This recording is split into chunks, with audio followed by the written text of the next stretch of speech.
Hello everybody and welcome to my channel. Go ahead, hit the like, hit the share. This video we're going to talk about pretty much the hot topic of Oprah and how everybody is echoing the same thing we've been saying about this thing with R. Kelly all this time. Why is it certain individuals are being targeted? But oh, now these celebrities want to start speaking out. I've been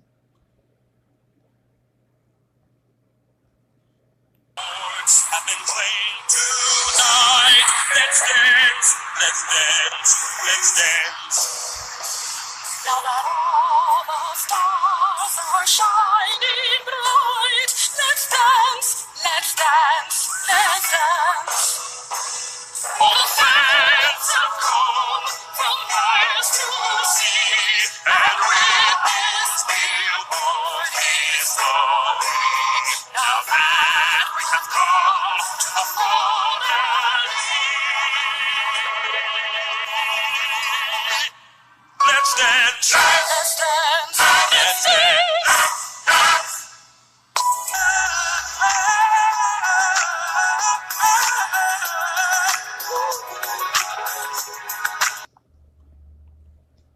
Now, it's funny. Here we are. And we've been saying the same thing, or at least I know I have been saying the same thing for quite some time now. And the major problem that people like me have is this unbalanced justice system we have, and how only certain individuals are being targeted.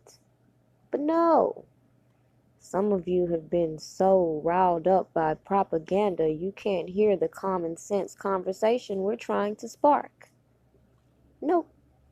It only takes a person that you admire, a celebrity that you like, to speak out and or be targeted before you say the same thing we've been saying. Why are all these high influential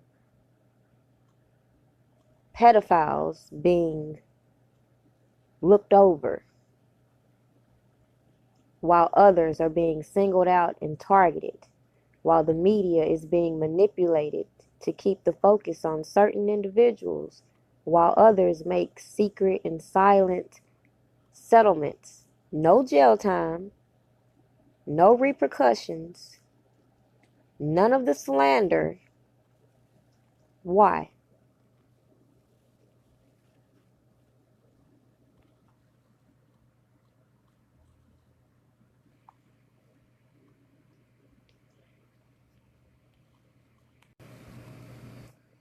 Now, I've already included this in a previous video I've done, but for those late to the channel, let me remind you about the agenda of the industry and mass incarceration, which has been a problem since the 90s. But I'm going to let Crazy Bone tell you what he had to say. Small group of business insiders to discuss rap music's new direction. Little did I know we would be asked to participate in one of the most unethical and destructive business practices ever seen. Crazy. So this was the meeting. The meeting was held at a private residence on the outskirts of Los Angeles. I remember about 25 to 30 people were being there. Right. Most of them familiar faces. Speaking of those I knew, we joked about the theme of the meeting, as many of us did not care for rap and failed to see the purpose of being invited to a private meeting to discuss the future of hip-hop. Talk to him. Among the attendees was a small group of unfamiliar faces who stayed to themselves and made no attempt to socialize beyond their circle. Based on their behavior and formal appearances, they didn't seem to be from our industry. Our casual chatter was interrupted when we were asked to sign the confidentiality agreement, preventing us from publicly discussing the information presented during the meeting. Needless to say, This intrigued, in some cases, disturbed many of us. The agreement was only a page long, but very clear on matters and consequences, which stated that violating the terms would result in job termination immediately. We asked several people what this meeting was about and the reason for such secrecy, but could not find anyone who had the answers for us. A few people refused to sign and walked out. Nobody stopped them. I was tempted to follow, but curiosity got the best of me. That's right. A man who was part of the unfamiliar group collected all the agreements from us. So now, it's finna get to the good part because the meeting about to start. Talk to him, G. It says, quickly after the meeting began, hold on one second. Get your popcorn, y'all. Popcorn, get your pistol. No, For real, though. Quickly after this meeting began, one of the industry colleagues, who shall remain nameless like everybody else, thanked us for attending. He then gave the floor to a man who only introduced himself by first name and gave no other details about his personal background. I think he was the owner of the residence, but that was never confirmed. He briefly praised all of us for the success we had achieved in our industries and congratulated us for being selected as part of this small group of decision makers. At this point, I began to feel slightly uncomfortable and the strangeness of this gathering. The subject quickly changed as the speaker went on to tell us that the respective companies we represented had invested in a very profitable industry, which could become even more rewarding with our active involvement. He explained that the companies we worked for had invested millions into the building of privately owned prisons, and that our positions of influence in the music industry would actually impact the profitability of these investments. Then he says, I remember many of us in the group immediately looking at each other in awe and confusion. At the same time, I didn't know what a private prison was, but I wasn't the only one. Sure enough, someone asked what these prisons were and what any of this had to do with music. We were told that these prisons were built by privately owned companies who received funding from the government based on the number of inmates. The more inmates, the more the government would pay these prisons.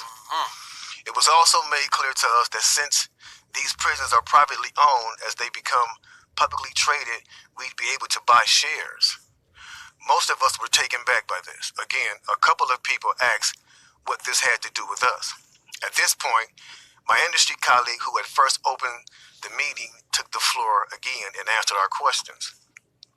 He told us that since our employees had become silent investors in this prison business, it was now in their interest to make sure that these prisons remained filled.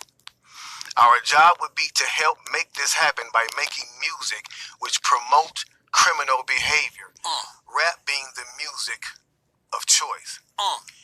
So we're going to pause right there, because if you think it only pertains to rap, let me give you an insight at what I've seen in my youth till today. This over-sexualized imagery we see, this drug mentality is all over the place. It's not just with rap. It's with anything in the entertainment. He assured us that this would be a great situation for us because rap music was becoming an increasingly profitable market for our companies, and as employees, we'd also be able to buy stocks in these prisons. Immediately, silence came over the room. You could have heard a pin drop. I remember looking around to make sure I wasn't dreaming and saw half of the people with dropped jaws. My daze was interrupted when someone shouted, "Is this a fucking joke?" At this point, things became chaotic. Right. Two of the men who were part of the unfamiliar group grabbed the man who shouted and attempted to remove him from the house. A few of us, myself included, tried to intervene. One of them pulled out a gun and we all backed off. They separated us from the crowd and all four of us was escorted outside. My industry colleague who opened up the meeting earlier hurried out to meet us and reminded us that we had signed an agreement and would suffer the consequences of speaking out about this publicly, or even those who attended the meeting. Damn. I asked him, why was he involved with something so corrupt? And he replied, it's bigger than the music business and nothing we can do. No, it's bigger than the music business and nothing we want to challenge without risking consequences. We all protested as we walked back into the house. I remember word for word the last thing he said. It's out of my hands now. Just remember you signed an agreement. He then closed the door behind him. The men rushed us to our car and actually waited until we drove off the property. Damn.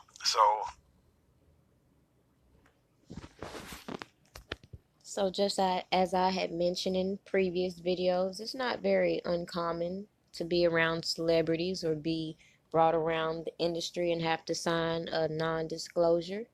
But it is very troubling when we're watching these new sexual assault cases and these people saying that they had non-disclosures and are so freely talking about it.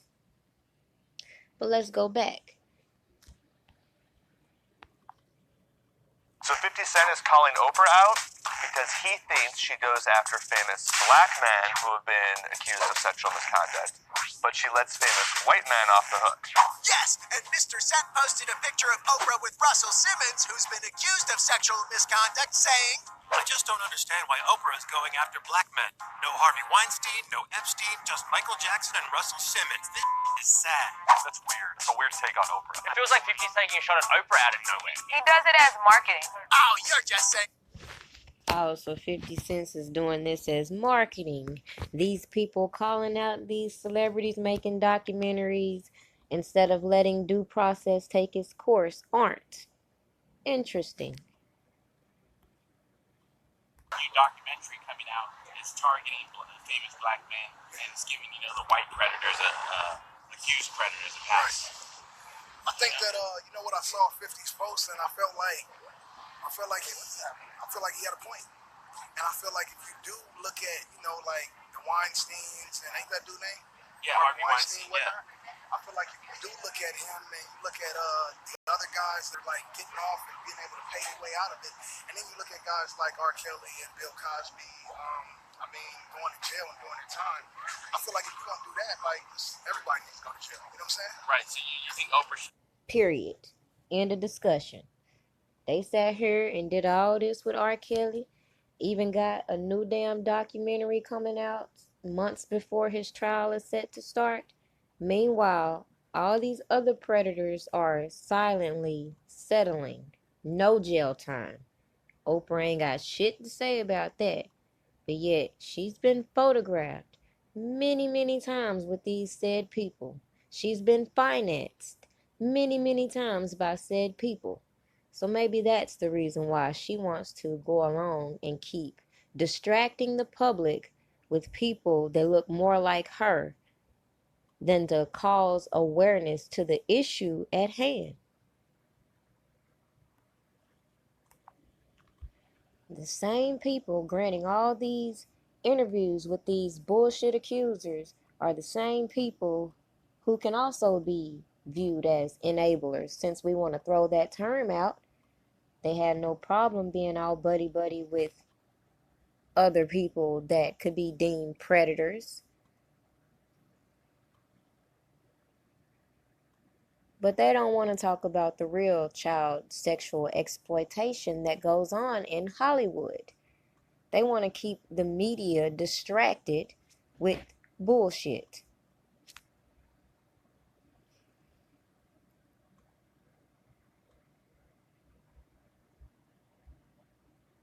All these people have been called out as being sexual predators, and none of them look like us. But have they got a docuseries? Are they incarcerated such as R. Kelly? I think not. They want to sit here and keep playing with this issue of pedophilia like they don't know what goes on behind closed doors in the industry. And it ain't got nothing to do with people that look like us. But people like us are used as enablers to pacify the public, to shift direction off the real predators. What kind of shit is this to have 10-year-old Brooke Shields in Playboy butt-ass naked, but want to sit here and play? And the same people want to sit here and keep financing Surviving R. Kelly. Make that make sense.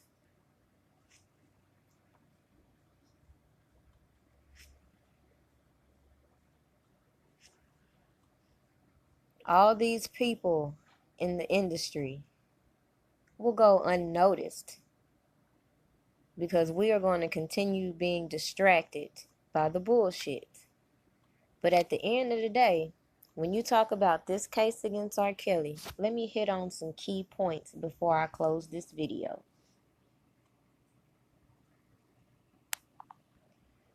Now, considering all these people have dealings with these other predators previously shown, why is nobody calling out these extortionist ass attorneys who's always so willing to make these settlements and payouts behind closed doors, and then want to hold these press conferences to avoid giving these men being accused their rights to a fair trial? Instead, they want to manipulate the public. What does it say when everybody involved in a case has been proven to be corrupt? From the prosecutors to the attorneys to the so-called accusers themselves. At what point do you have to recognize that all this has been part of an agenda? And the more we continue to stand by and let this Me Too agenda take effect, we're going to gradually see so many laws being changed that allows any Jane Doe to come up and claim to be a victim if at any point she's disgruntled about a past relationship. Who's next? Wow. They do all this trafficking behind closed doors. Let's talk about that.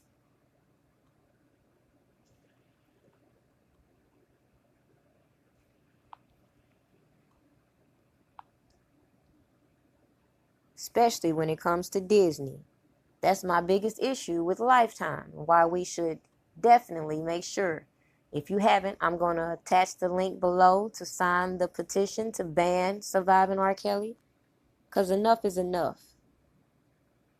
At the end of the day, if y'all are so confident this man is guilty and have so much evidence, why do you need so much propaganda to keep being put out to taint possible jurors, which is against the law? Why are the people who are really preying on these children in Hollywood being looked over?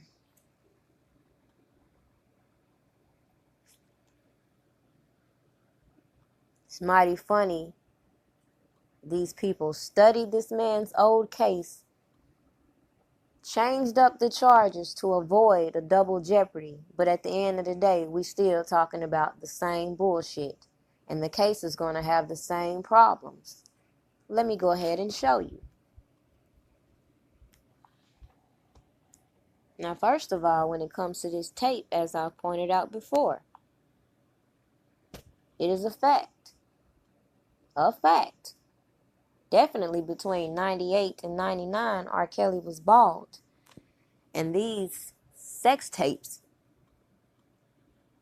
were date stamped 5/13/1999.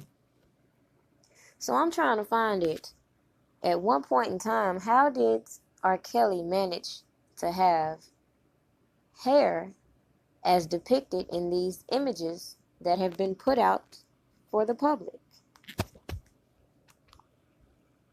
Shit ain't adding up to me. Why is this child porn still readily available on the internet?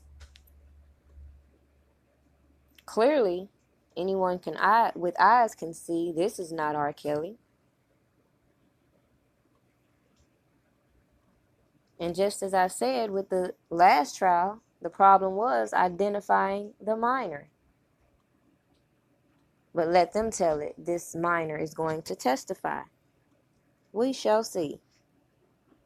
Because at the end of the day, let's look at it. Even if she were to testify, let's look at her perspective and how her rights had been violated. Her identity had been published. Her images, allegedly, had been published.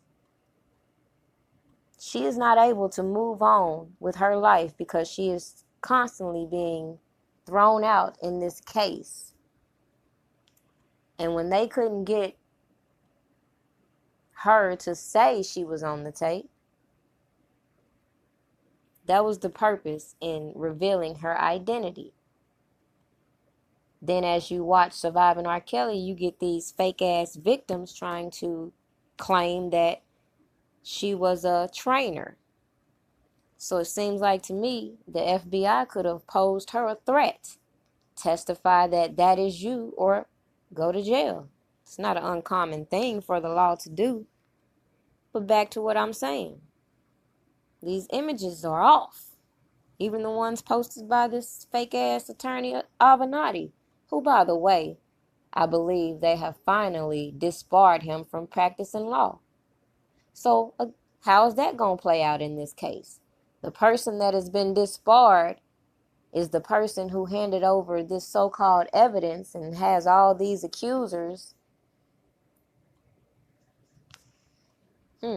Anybody with eyes can see the distortion in these images. And the fact that there's too much inconsistencies. How do you take a tape that has been mass manipulated, reproduced?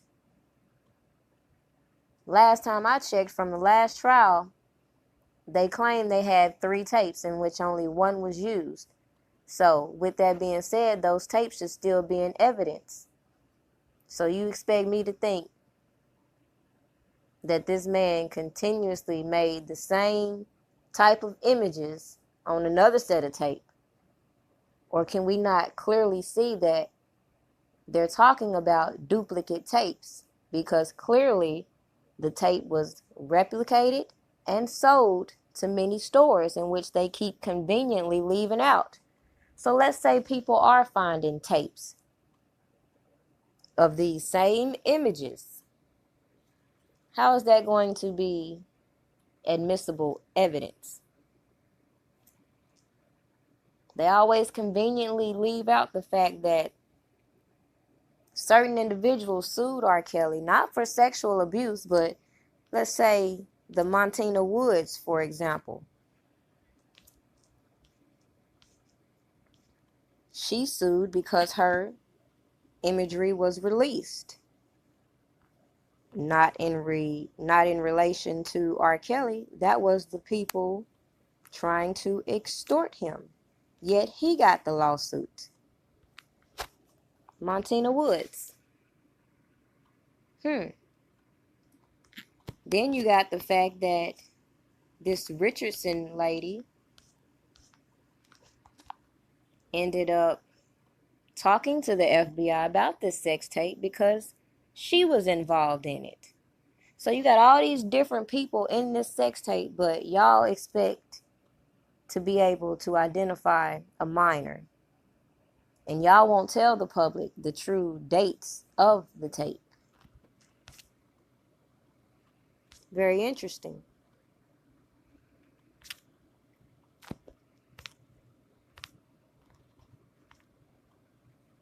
Clearly, we see extortion all over this case.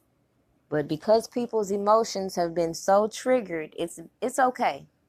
It's fine for R. Kelly to be in jail because we have all these old articles and all these scorned women who have said they have been abused.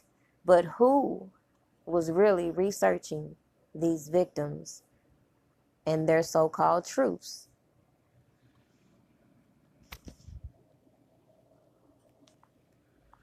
Why is nobody talking about the star witness who pretty much implicated himself in the sex tape? Damon Pryor, Lisa Van Allen's baby daddy.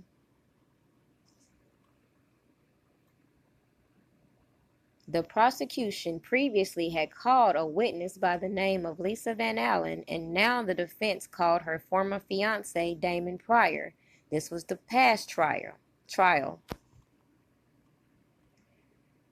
Damon Pryor highlights the involvement of Chuck and Keith, the extortionists. If you go to R. Kelly's indictment, you would notice individual B, individual C, Chuck and Keith, the extortionists. So how can the FBI highlight this extortion plot and we don't see these people being charged for the act of extortion, considering this is supposed to be child porn, right? Every single person involved with this case has been caught in a blatant fucking lie. Even Sparkle. She won't even admit that she was fired. She was having an affair with R. Kelly. She got mad because she realized he was married. Then she concocted this story with Jim Derogatis and Barry Hankerson. She couldn't even get her lie story then. She couldn't even get her lie together then. So we could pretty much count her out for this trial. According to her, some guy named Buddy Myers showed her the so-called child porn, but he made sure to clear that up real quick. So what did she do this time? She made sure to leave out who showed her the sex tape. No, it doesn't work that way. A liar is always going to be a liar.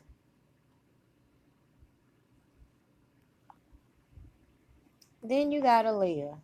But we're going to overlook Foxy Brown and Lil' Kim and all the other teenagers who were in adult-like relationships at that time. And let's get in the benefit of the doubt. Why aren't they calling people like this David Orr, who was signed on this so-called marriage certificate? Where is this Nathan Edmond, the Reverend, who allegedly wed these people?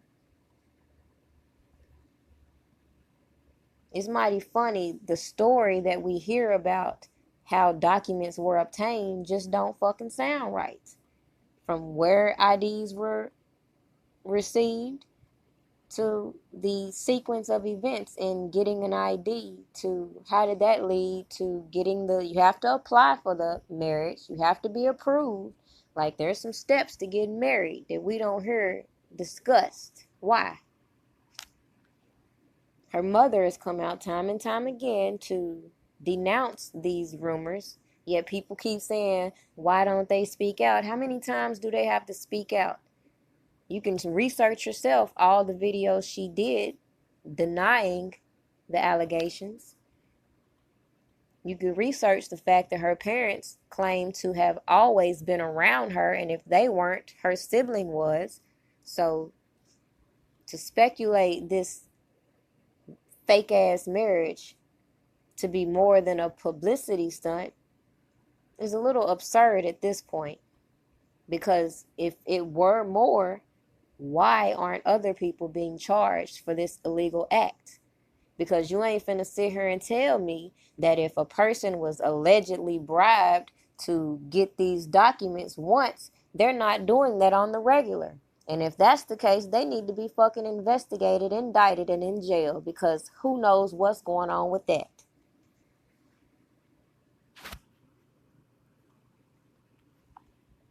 If they got a real certificate, why is it necessary to produce the fake shit?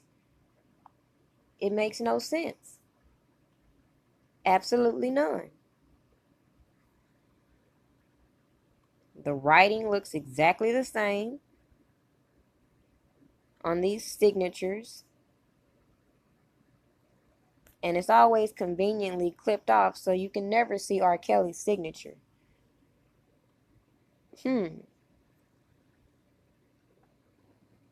People conveniently overlooked when Jomo, her uncle, dismissed the fact that they were never married. It was all for publicity. But because they want to make this the reason why he has to be guilty because he married an underage girl, they're willing to keep running with that narrative. But it don't make no sense.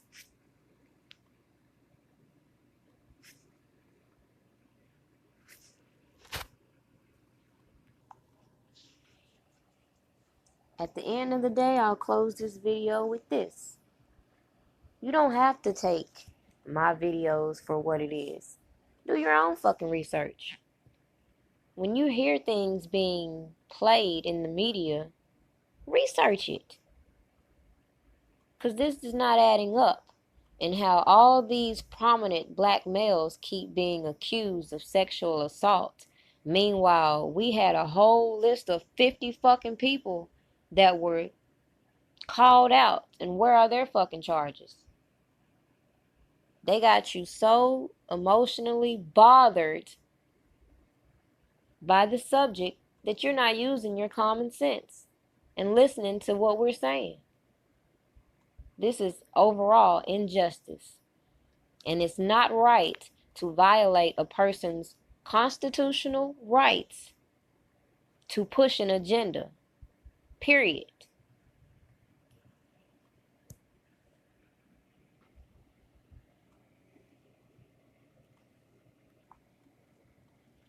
Oprah want to sit here and put up this bullshit front, but she ain't gonna talk about her rapist father or the people that sexually abused her. Why is that?